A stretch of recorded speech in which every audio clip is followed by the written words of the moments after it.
Hello दोस्तों, आज की इस वीडियो में हम लोग क्लास 10 का इतिहास का चैप्टर नंबर 2 का सब्जेक्टिव प्रश्न उत्तर को देखेंगे। तो ये वीडियो यदि आप देख लेते हैं तो 10 नंबर जो है आपका इस वीडियो से जो है फिक्स हो जाएगा।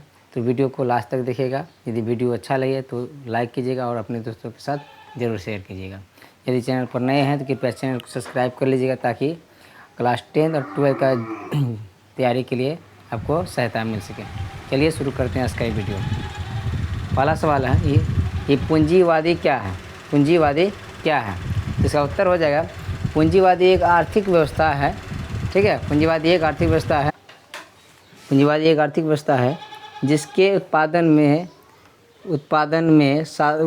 किए हुए यहाँ पे क्या है, उत्पादन के साधनों पर निजी व्यक्ति का स्वामित्व जिसको बोलते हैं अधिकार होता है, उसे ही हम लोग क्या बोलते हैं, पूंजीवादी व्यवस्था बोलते हैं। ठीक है, ये था पहला नंबर सवाल का जवाब।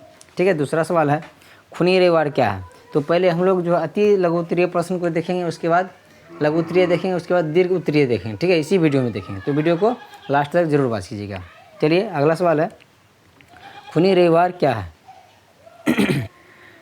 9 जनवरी 1905 को लोगों का एक समूह रोटी दो नारे के साथ सड़कों से सेंट पीटर्सबर्ग स्थित महल की ओर जा रहे थे। ठीक है, 9 जनवरी 1905 ईस्वी को लोगों का एक टोली जो है रोटी दो नारे के प्रदर्शन के साथ जो है लोग सेंट पीटर्सबर्ग स्थित महल की ओर जा रहे थे, परंतु जार की सेना ने इन निहत्थे लोगों पर गोलियां बरसाई। यानी कि क्या है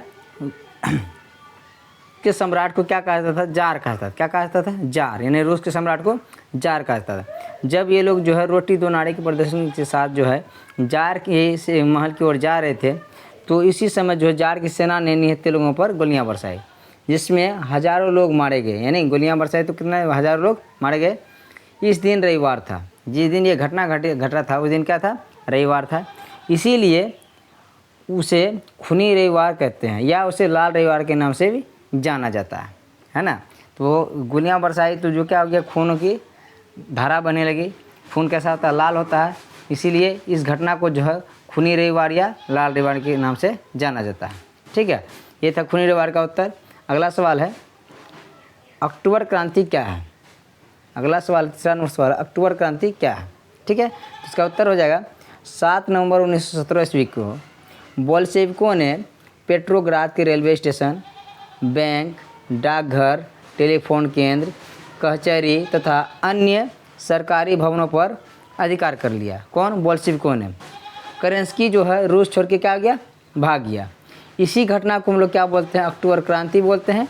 इसी को भी हम लोग क्या बोलते हैं? नवंबर क्रांति के भी नाम से जानते हैं। ठीक है, तो ये था अक्टूबर क्रांति का उत्तर। ये है अति लघु उत्तरीय प्रश्न उत्तर। ठीक है, एक भी सवाल जो है इस चैप्टर से जो है छूटने वाला नहीं है। अगला सवाल देखते हैं सर्वहारा वर्ग किसे कहते हैं? सर्वहारा वर्ग तो समाज का वैसा वर्ग जिसमें किसान, मजदूर और आम लोग शामिल हो, उसे ही हम लोग क्या बोलते हैं? सर्वहारा वर्ग बोलते हैं। क्या बोलते हैं? सर्वहारा वर्ग। समाज का वैसा वर्ग जिसमें किसान हो, मजदूर हो, कृषक मजदूर हो एवं आम जनता जिसमें शामिल होता है, उसी को हम लोग क्या बोलते हैं? सर्वहारा वर्ग बोलते हैं। ठीक, अगला सवाल देखते हैं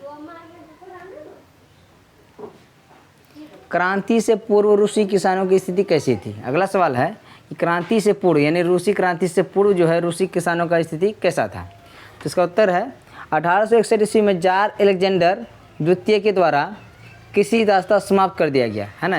1861 ईस्वी में जार अलेक्जेंडर द्वितीय के द्वारा जो है कृषि दास्ता क्या कर दिया? समाप्त कर दिया गया। उससे किसानों की स्थिति में कोई सुधार नहीं होता। ये कृषि दास्ता खत्म होने के बाद भी जो किसानों की स्थिति में कोई सुधार नहीं हुआ था, है ना। किसानों के पास जो है बहुत छोटे छोटे खेत थे, है ना। किसानों के पास जो है छोटे छोटे खेत थे जिन पर वे पुराने ढंगों से खेती करते थे। किसान जो है पुराने ढंगों से खेती करते थे, यानी पारंपरिक तरीक़ा से खेती करते थे, है ना, जिससे जो फसल जो है अच्छा उत्पादित नहीं होता था। और उनके पास पैसों का भी अभाव था, यानी उसके पास पैसे नहीं था तथा काम का दबाव भी था, और किसानों के पास क्रांति के सिवा कोई और चारा नहीं था, है ना। किसान जो है अपना स्थिति अत्यंत दयनीय स्थिति देखते हुए जो है वहाँ रूस किसानों जो है क्रांति कर दिया। ये था 5 सवाल जो अति लघु उत्तरीय प्रश्न के अंतर्गत है। अब हम लोग लघु उत्तरीय प्रश्न देखेंगे। ठीक है, अब हम लोग लघु उत्तरीय प्रश्न के उत्तर को देखेंगे। ठीक है, पहला सवाल है रूसी क्रांति के किन्हीं 2 कारणों का वर्णन करें, है ना। रूसी क्रांति के लिए जो बहुत सारा कारण है उसमें से केवल 2 कारणों का वर्णन करने के लिए बोलता है। तो लिखेंगे हम लोग रूसी क्रांति के किन्हीं 2 कारण निम्नलिखित है, इस तरह से ये लिखेंगे। ठीक है, पहला कारण लिखेंगे जार की निरंकुशता एवं अयोग्य शासन। ऐसा लिख के जो है हम लोग डैश मार के तब जो उसके बारे में लिखना शुरू करेंगे। वर्णन करने बोलता है तो उसके बारे में हम लोग वर्णन कर देंगे। इसका वर्णन में लिखेंगे हम लोग 1917 ईस्वी से रूसी राजतंत्र छोड़ने के लिए तैयार नहीं था। 1917 ईस्वी से जो है रूसी राजतंत्र जो राजा था वो जो है गद्दी छोड़ने को तैयार नहीं था। उसे लोगों की सुख दुख का कोई चिंता नहीं था। ठीक है, राजा को जो है आम जनता का जो कोई चिंता नहीं था। जार ने जो अफसरशाही व्यवस्था बनाई थी जिससे लोगों में असंतोष बढ़ता जा रहा था, जिसके कारण जो है रूस के लोगों ने जो है क्रांति कर दिया था। ठीक है, दूसरा कारण है मजदूरों की दयनीय स्थिति। ठीक है, रूस में मजदूरों की स्थिति कमज़ोर थी, यानी रूस में मजदूरों की दयनीय स्थिति थी। ठीक है, उन्हें काम अधिक करना पड़ता था और उसकी मजदूरी काफ़ी कम थी। ठीक है, उन लोगों के पास कोई राजनीतिक अधिकार नहीं था, यानी रूसी मजदूर के पास जो है कोई राजनीतिक अधिकार भी नहीं था और उन लोगों को जो है अधिक काम करना पड़ता था, उसके बदले जो वेतन उन लोगों को कम मिलता था। ठीक है, जिसके कारण जो है वहाँ के जितने भी मजदूर लोग थे रूसी यानी जार के खिलाफ जो है क्रांति कर दिया था। ये था 2 क्रांति, यानी 2 जो है कारण रूसी क्रांति का जो है 2 प्रमुख कारण था। इस तरह से हम लोग लिख लेंगे। यदि इसका PDF चाहिए तो हमारे टेलीग्राम को ज्वाइन करके जो है वहाँ से फ्री में प्राप्त कर सकते हैं।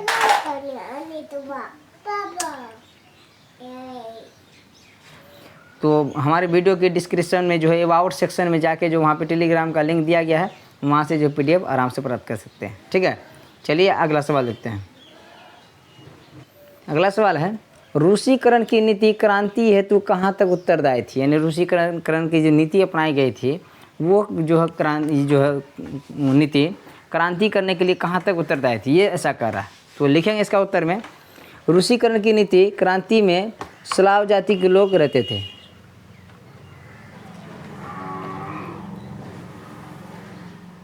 ठीक है, स्लाव जाति के सॉरी थोड़ा कट गया था। ठीक है, तो स्लाव जाति के लोग रहते थे। पीन, पोल, जर्मन, यहूदी जाति के लोग भी रहते थे, है ना। मुख्य रूप से जो है स्लाव जाति के लोग रहते थे, उसके अलावा जो है पीन, पोल, जर्मन, यहूदी जाति के लोग भी रहते थे। वे लोग भिन्न भिन्न भाषा बोलते थे, यानी अलग अलग जाति धर्म के लोग रहते थे, अलग अलग उसकी भाषाएँ भी थी। ठीक है, उन लोगों को का रस्म रिवाज भी अलग अलग था और उसके अल्पसंख्यक समूह जार निकोलस द्वितीय द्वारा जारी की गई सभी लोगों पर रूसी भाषा, शिक्षा और संस्कृति लादने का कोशिश किया गया। इससे अल्पसंख्यकों में हलचल मच गई। यानी कि मतलब रूसीकरण का नीति क्या था, एक भाषा, एक शिक्षा, एक संस्कृति लादने का प्रयास किया गया रूस यानी जार के द्वारा, जिससे जो है रूस के जो है और सब जाति के लोग जो था यानी क्रांति जो है शुरू कर दिया था। तो ये था दूसरा सवाल का जो है जवाब। अगला सवाल देखेंगे साम्यवाद एक नई आर्थिक एवं सामाजिक व्यवस्था थी कैसे। इसका उत्तर में लिखेंगे हम लोग 1917 से पूर्व रूस में रोमनोव राजवंश का शासन था। यानी 1917 ईस्वी से पूर्व जो किस वंश का शासन था रूस में, तो रोमनोव वंश का। रूस के सम्राट को जार कहा जाता था। रूस के सम्राट क्या कहा जाता है, जार। रूस के सम्राट को जार कहा जाता था। किसान, मजदूर और सामान्य लोगों का जीवन दयनीय था, है ना। वहाँ पे जो है 1917 ईस्वी में जो है किसान, मजदूर और सामान्य लोगों का जीवन अत्यंत दयनीय था। 1917 ईस्वी में लेनिन के नेतृत्व में क्रांति हुई, है ना। 1917 ईस्वी में लेनिन के नेतृत्व में जो एक क्रांति हुई जिसको हम लोग नवंबर क्रांति या बोल्शेविक क्रांति के नाम से जानते हैं, है ना। सत्ता की बागडोर सर्वहारा वर्ग, जिसमें जो है सर्वहारा वर्ग के अंतर्गत में कौन कौन आता है, कृषक आता है, मजदूर आता है और सामान्य लोग भी आते हैं के हाथों में आ गया, है ना। 1917 ईस्वी में जो लेनिन के नेतृत्व में जो क्रांति हुई थी, इससे जो है सत्ता किसके हाथ में आ गया, सर्वहारा वर्ग के हाथों में आ गया था और पूरे समाज का अधिकार हो गया। और इस पर जो है सत्ता पे जो पूरे समाज का अधिकार हो गया।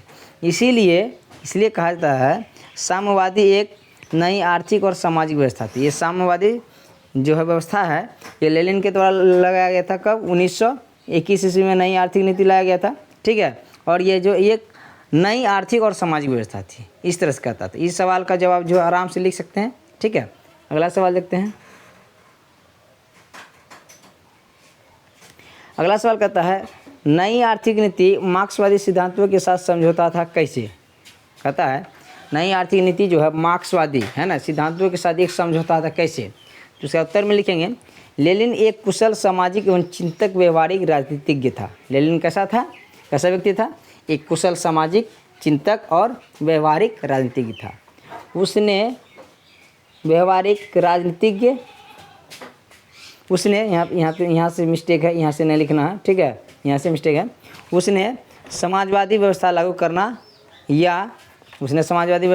या एक सारी पूंजीवादी दुनिया से टकराना संभव नहीं है। उसने सोचा कि उस समाजवादी व्यवस्था लागू करना और एक साथ सारी पूंजीवादी दुनिया से टकराना संभव नहीं है, ठीक है, जैसे ट्रॉट्स्की चाहता था, ठीक है, जैसे ट्रॉट्स्की चाहता था वैसा जो है लेनिन नहीं चाहता था। 1921 ईस्वी में उसने एक नई नीति की घोषणा की। 1921 ईस्वी में जो है एक नई आर्थिक नीति की घोषणा किया जिसे मार्क्सवादी मूल्यों से समझौता करना पड़ा था। जो नीति का घोषणा किया था उसका जो है समझौता किससे करना पड़ता था, मार्क्सवादी मूल्यों के साथ करना पड़ा था, ठीक है। लेकिन वास्तव में पीछे अनुभव से सीखकर व्यवहारिक कदम उठाना ही उस नीति का लक्ष्य था। लेकिन जो पीछे उसने सीखा था उसी को जो है उसी से सीख लेकर जो व्यवहारिक कदम उठाना ही उसने उस नीति का लक्ष्य माना था, ठीक है। अगला सवाल देख लेते हैं। अगला सवाल कहता है प्रथम विश्व युद्ध में रूस की पराजय क्रांति हेतु मार्ग प्रशस्त किया कैसे। यानी प्रथम विश्व युद्ध में जो है रूस की पराजय क्रांति हेतु मार्ग प्रशस्त किया कैसे, ठीक है। तो लिखेंगे इसमें प्रथम विश्व युद्ध कब से कब तक चला था, 1914 से लेकर 1918 से 20 तक चला था। युद्ध में रूस भी मित्र राष्ट्रों की ओर से शामिल था। इस युद्ध में जो प्रथम विश्व युद्ध में जो है रूस मित्र राष्ट्रों की ओर से शामिल था, है ना। जब युद्ध हो रहा था, वर्ल्ड वार हो रहा था, दुनिया जो है दो गुटों में बढ़ गया था, एक मित्र राष्ट्र और एक ध्रुवी राष्ट्र, जिसमें से मित्र राष्ट्र में जो है रूस भी शामिल था। इस युद्ध में सम्मिलित होने का एकमात्र उद्देश्य जनता की ध्यान को भटकाना था, ठीक है। रूस जो इस युद्ध में शामिल हुआ था उसका मात्र एक ध्यान था कि जनता को जो मेन जो है मुद्दा रोजगार का हो, नौकरी का हो या और सारी जितनी भी समस्या है उससे जो है जनता का जो है ध्यान भटकाना था। युद्ध में चारों तरफ रूसी सेना के हार हो रही थी, है ना।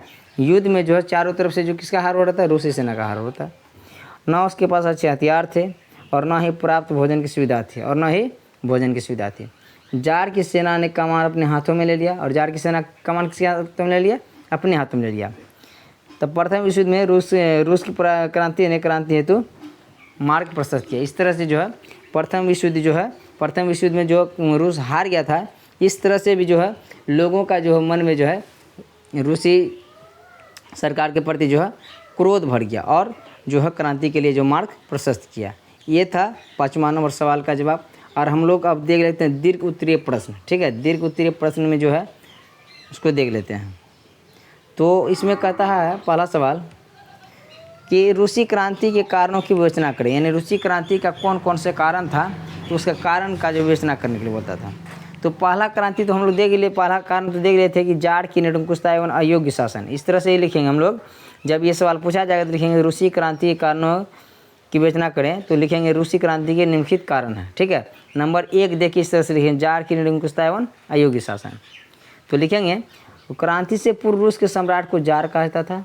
जार निकोलस शासन में क्रांति हुआ था, इससे लोगों के सुख दुख का कोई प्रभाव नहीं था, है ना। जार निकोलस का जो है जार निकोलस द्वितीय था, उसको जो है लोगों का जो है कोई जो है चिंता फिक्र नहीं था, वो केवल अपने सुख सुविधा में जो है लिप्त रहता था। दूसरा कारण था कि रूस की दयनीय स्थिति। रूस की बहुसंख्यक कृषक एवं लोगों की स्थिति दयनीय थी। यानी रूस में जितने भी बहुसंख्यक लोग थे या अल्पसंख्यक लोग थे, कृषक लोग थे, उसका जो है स्थिति बहुत ही दयनीय था। और उसके बाद उसके पास काम का बोझ से वो लोग जो दबे आ रहे थे और किसानों के पास क्रांति के सिवा कोई चारा नहीं था, है ना। यहाँ पे लिखें रूस के किसानों की, यहाँ पे लिखना था किसानों की, ठीक है। रूस के किसानों की दयनीय स्थिति लिखना, ठीक है, मिस्टेक है। रूसी किसानों की दयनीय स्थिति, है ना।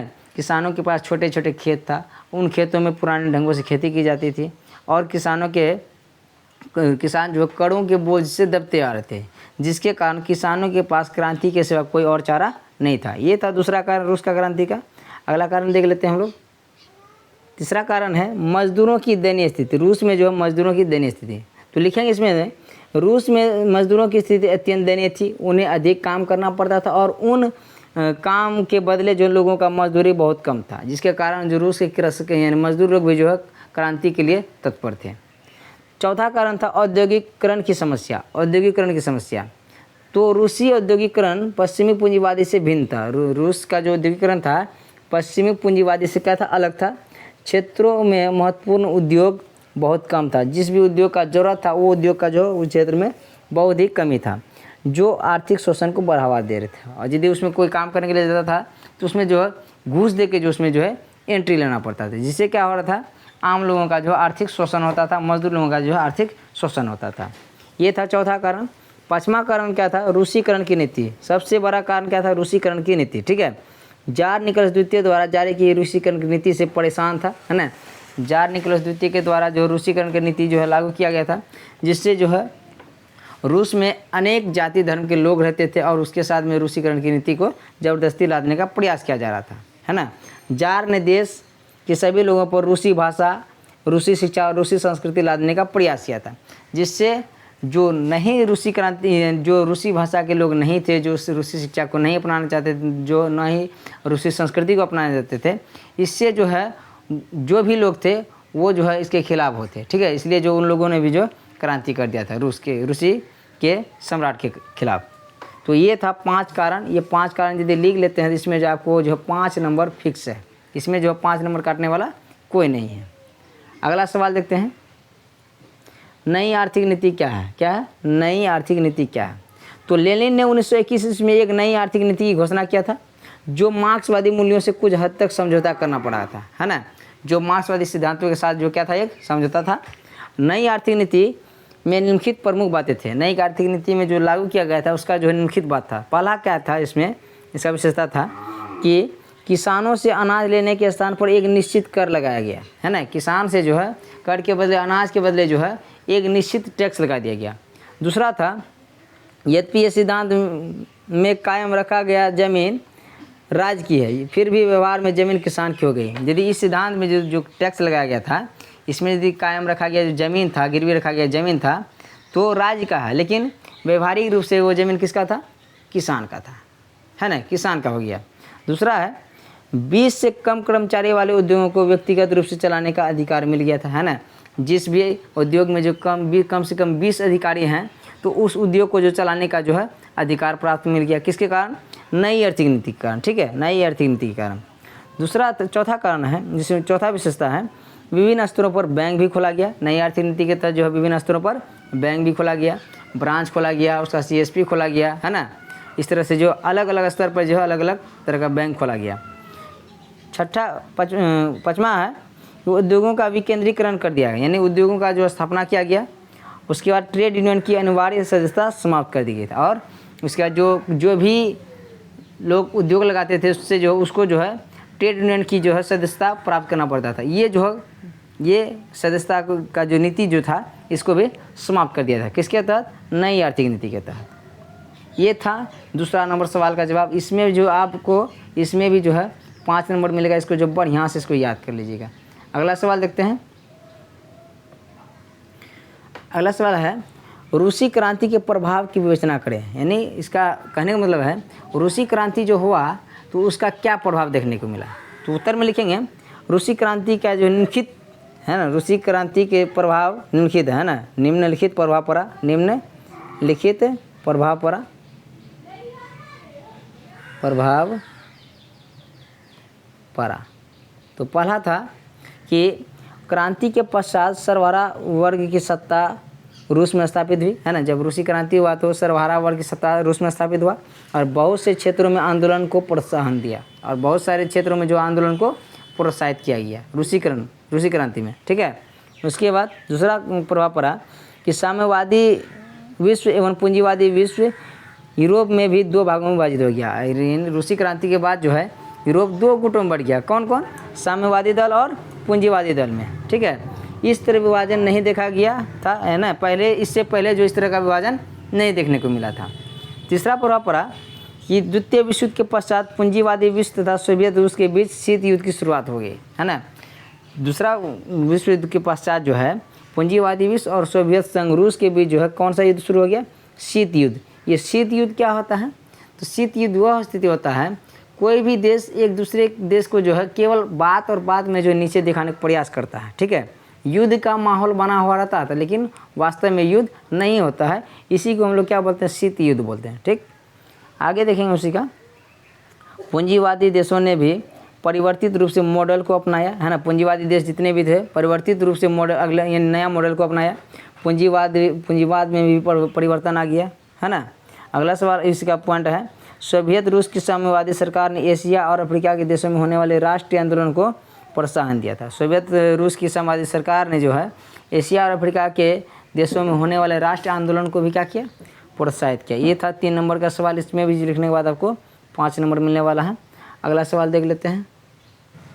ये सवाल जो 4 नंबर सवाल है मोस्ट VVI है, इसको जो है बढ़िया से इसको याद कर ले। ये सवाल VVI है, इससे ऑब्जेक्टिव तो बहुत सारे बनते ही बनते हैं, इससे सब्जेक्टिव जो हर एक साल लगभग पूछ लिए जाते हैं, ठीक है। तो सवाल है कि कार्ल मार्क्स की जीवनी एवं सिद्धांतों का वर्णन करें, है ना। इसमें बहुत ही MVVI इसको बोलिए, इसको क्या है, MVVI बोलिए। बहुत ही इंपॉर्टेंट सवाल है ये, ठीक है। कार्ल मार्क्स का जीवनी और सिद्धांत का वर्णन करने के लिए बोला इसमें। तो कार्ल मार्क्स का जन्म कब हुआ था, 5 मई 1818 को जर्मनी के टियर नगर में एक यहूदी परिवार में हुआ था। यानी कार्ल मार्क्स का जन्म कहाँ पे हुआ था, जर्मनी के एक टियर नगर में। कौन सा परिवार में, यहूदी परिवार में। कब हुआ था, 5 मई 1818 ईस्वी को, ठीक। कार्ल मार्क्स के पिता का नाम क्या था, हेनरिक मार्क्स था, है ना। कार्ल मार्क्स के पिता का नाम क्या था, एक हेनरिक मार्क्स था, जो क्या है एक प्रसिद्ध वकील थे। कार्ल मार्क्स के पिता क्या थे, एक वकील थे। उन्होंने बाद में चलकर ईसाई धर्म ग्रहण कर लिया था। यानी कार्ल मार्क्स के पिता जो क्या थे, यानी एक यहूदी परिवार से था, लेकिन बाद में जो वो क्या कर दिया, ईसाई धर्म को ग्रहण कर लिया। तो इस तरह से कार्ल मार्क्स भी क्या हो गया, ईसाई भी हो गया, है ना। लेकिन मूल रूप से वो क्या था, यहूदी था। मार्क्स ने बोन विश्वविद्यालय में विधि की शिक्षा प्राप्त की थी। यानी कार्ल मार्क्स जो है बोन विश्वविद्यालय में जो है कानून की जो शिक्षा प्राप्त की थी। कह देगा कार्ल मार्क्स जो कौन सा विद्यालय में शिक्षा यानी कानून की परीक्षा पढ़ाई की थी, तो होगा बोन विश्वविद्यालय में, ठीक है। कह देगा कार्ल मार्क्स के पिता का नाम क्या था, तो हेनरिक मार्क्स था। तो बोल देगा कार्ल मार्क्स के पिता क्या थे, तो वकील थे, है ना। कार्ल मार्क्स का जन्म कब हुआ था, तो 5 मई 1818 को हुआ था। तो कार्ल मार्क्स का जन्म किस देश में हुआ था, तो जर्मनी में हुआ था, ठीक है। कार्ल मार्क्स का जन्म किस परिवार में हुआ था, तो यहूदी परिवार में था। यानी इससे एक सवाल से लगभग 10-15 जो है ऑब्जेक्टिव बनने वाला है, ठीक है। अगला देखते हैं इसमें आगे। 1836 में बर्लिन विश्वविद्यालय चले गए। यानी 1836 में कहाँ चले गए, वो बर्लिन विश्वविद्यालय चले गए, जहाँ उनकी जीवनी को एक नया मोड़ मिला है, जहाँ उसके जीवन को जो है एक नया मोड़ मिला। 1843 में उसने अपने बचपन के मित्र जेनी से विवाह किया। यानी अपने बचपन के मित्र जेनी से विवाह कब किया था, 1843 ईस्वी में, ठीक है। तो इस तरह से जो कार्ल मार्क्स का पत्नी का नाम क्या हो गया, जेनी, ठीक। राजनीतिक एवं सामाजिक इतिहास पर मॉन्टेस्क्यू तथा दूसरों के विचार का ग्रहण किया। यानी राजनीतिक इतिहास पर जो उसने मॉन्टेस्क्यू तथा इसी तरह से अन्य इतिहासकारों के जो विचार को ग्रहण किया। कार्ल मार्क्स की मुलाकात पेरिस में 1844 ईस्वी में फ्रेडरिक एंगल्स से हुई थी, है ना। कार्ल मार्क्स की मुलाकात जो 1844 ईस्वी में किससे हुआ था, फ्रेडरिक एंगल्स से हुई थी, है ना। और दोनों ने जो है 1848 ईस्वी में साम्यवादी घोषणा पत्र प्रकाशित किया। और दोनों मिलकर जो क्या किया, 1848 में एक साम्यवादी घोषणा पत्र को प्रकाशित किया था। उसमें दास कैपिटल नामक पुस्तक की रचना की थी। कार्ल मार्क्स जो है दास कैपिटल नामक पुस्तक की रचना किया था, जिसे क्या कहा था, समाजवादियों का बाइबिल कहा जाता था। इससे ये सवाल पूछेगा कार्ल मार्क्स कौन सा पुस्तक लिखा था, दास कैपिटल। दास कैपिटल को क्या कहा जाता है, समाजवादियों का बाइबिल कहा जाता है। इस तरह से जो कार्ल मार्क्स का जीवनी को हम लोग देख लिए। अब उसके सिद्धांत कौन कौन से थे उसको हम देख लेते हैं। तो लेकिन कार्ल मार्क्स के जो 5 सिद्धांत दिया था, कार्ल मार्क्स जो है 5 सिद्धांत दिया था। पहला था द्वंद्वात्मक भौतिकवाद का सिद्धांत, ये था पहला सिद्धांत। दूसरा था वर्ग संघर्ष का सिद्धांत। तीसरा था इतिहास की भौतिकवाद व्याख्या, ये तीसरा सिद्धांत था। चौथा था मूल्य एवं अतिरिक्त मूल्य का सिद्धांत था। और राज्यहीन व वर्गहीन समाज की स्थापना। इस तरह से जो उन्होंने 5 सिद्धांत भी दिया था। इस तरह से हम लोगों ने कार्ल मार्क्स का जीवनी और उसके सिद्धांत को देख लिए। ये सवाल को जो बढ़िया से आप लोग याद कर लीजिएगा। इसका जो इसका PDF जो हम लोग टेलीग्राम में डाल देंगे, वहाँ से बढ़िया इसको देख के लिख लीजिएगा। अगला सवाल देखते हैं। अगला सवाल है कि यूटोपियन समाजवादियों के विचार का वर्णन करें, यानी यूटोपियन समाजवादी के जो विचार का वर्णन करने बोलता है। तो लिखेंगे इसके उत्तर में, प्रथम यूटोपियन समाजवादी विचारधारा महत्वपूर्ण भूमिका निभाई। ठीक है, प्रथम यूटोपियन समाजवादी विचारधारा में जो महत्वपूर्ण भूमिका निभाई, फ्रांसिस सेंट साइमन था।